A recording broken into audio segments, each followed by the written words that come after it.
Have you ever noticed how some people don't argue when they're hurt? They just go quiet. No explanation, no reaction, no closure.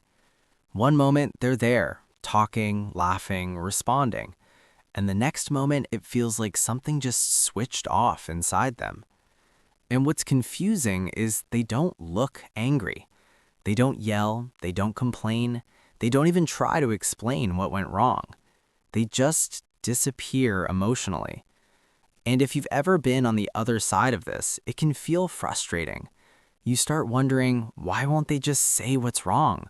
Or why are they acting like this? But what most people don't realize is silence is not always indifference. Sometimes silence is the loudest expression of pain.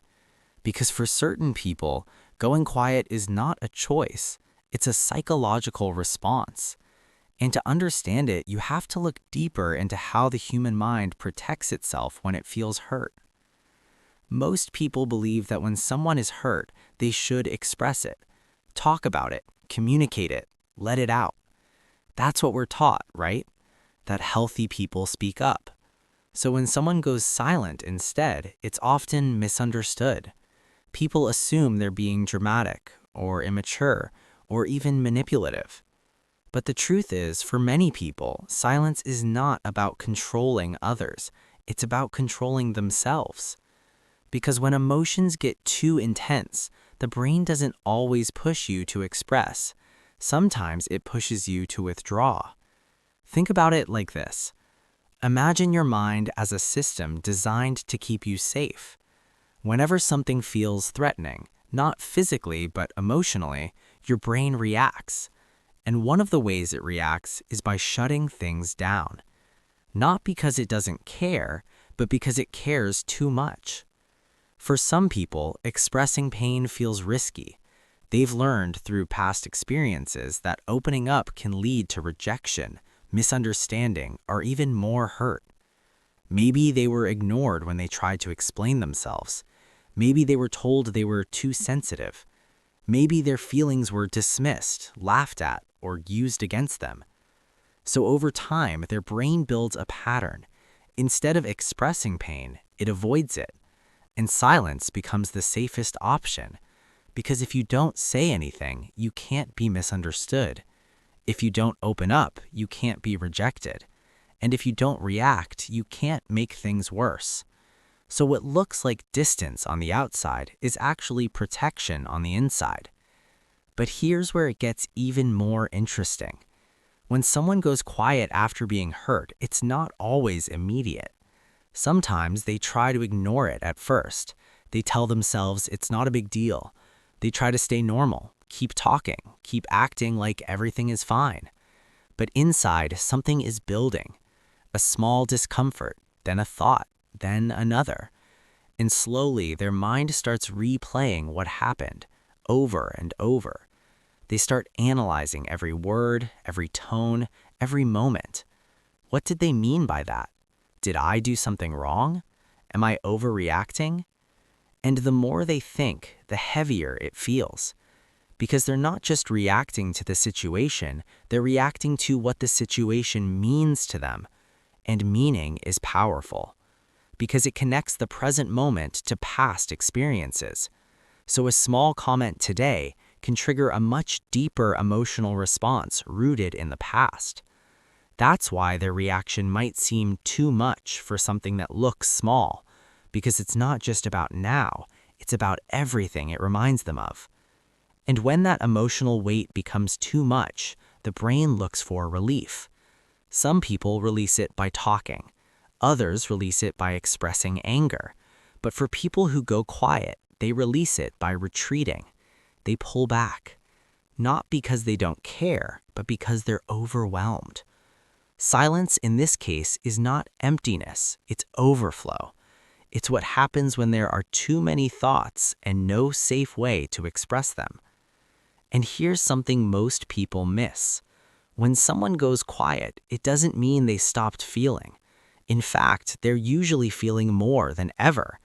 They're just processing it internally.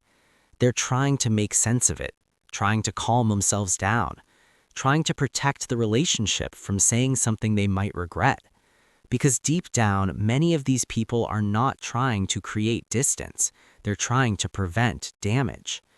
They know that if they speak in that moment, it might come out wrong, too emotional, too harsh, too raw. So instead, they choose silence, not as a weapon, but as a pause. But the problem is, silence can easily be misunderstood. To the other person, it can feel like rejection, like disinterest, like emotional absence. And this creates a gap. One person is silent because they're hurt. The other person feels hurt because of the silence. And without understanding, this gap keeps growing. But there's another deeper layer to this behavior: control. When emotions feel out of control, the mind looks for something it can control. And one of the easiest things to control is your response. So going quiet becomes a way to regain stability. It's like hitting a pause button on chaos. Instead of reacting impulsively, they hold back, they withdraw, they create space. And in that space, they try to find clarity. But here's the hidden downside. If this pattern repeats too often, silence can turn into emotional distance. Because instead of resolving feelings, they stay inside, unspoken, unprocessed.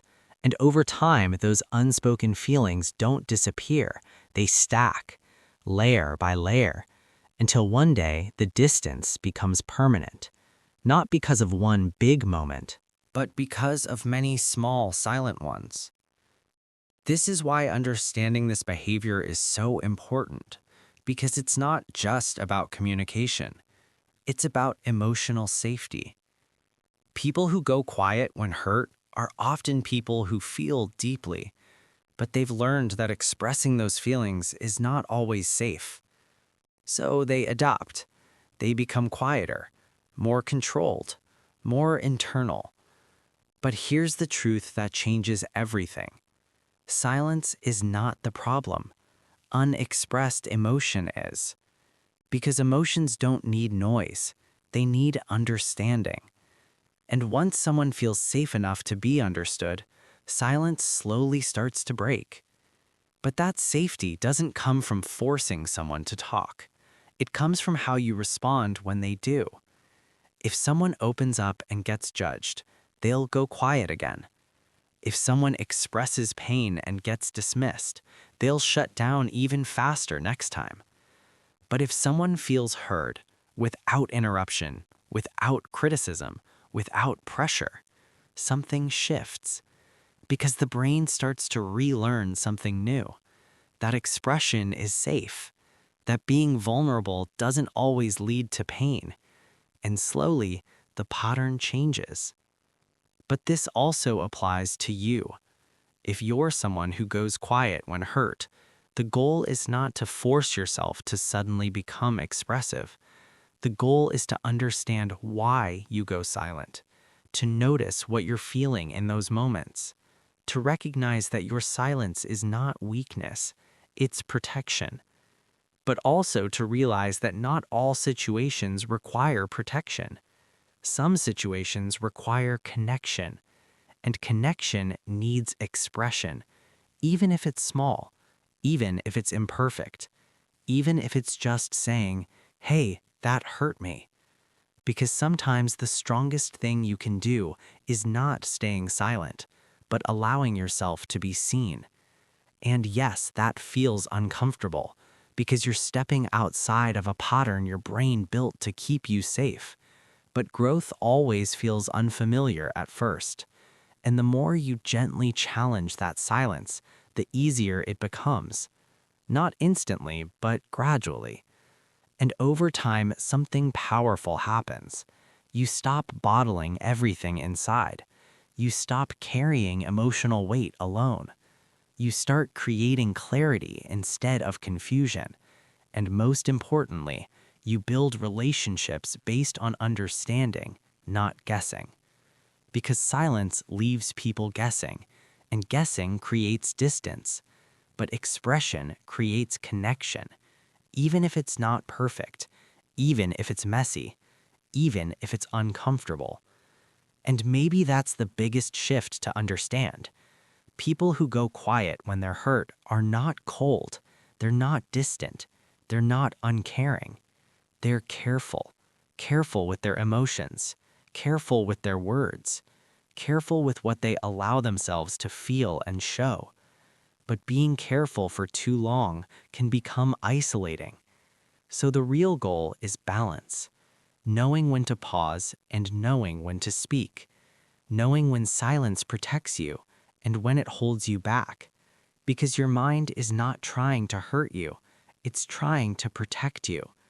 But sometimes protection can look like isolation, and that's when awareness becomes important. Because once you understand your patterns, you're no longer controlled by them. You can choose differently. You can respond differently. And you can slowly turn silence into understanding. Because at the end of the day, the goal is not to never go quiet. The goal is not to get stuck there. Because your thoughts deserve to be heard. Your feelings deserve to be understood. And your voice, even if it shakes, still matters.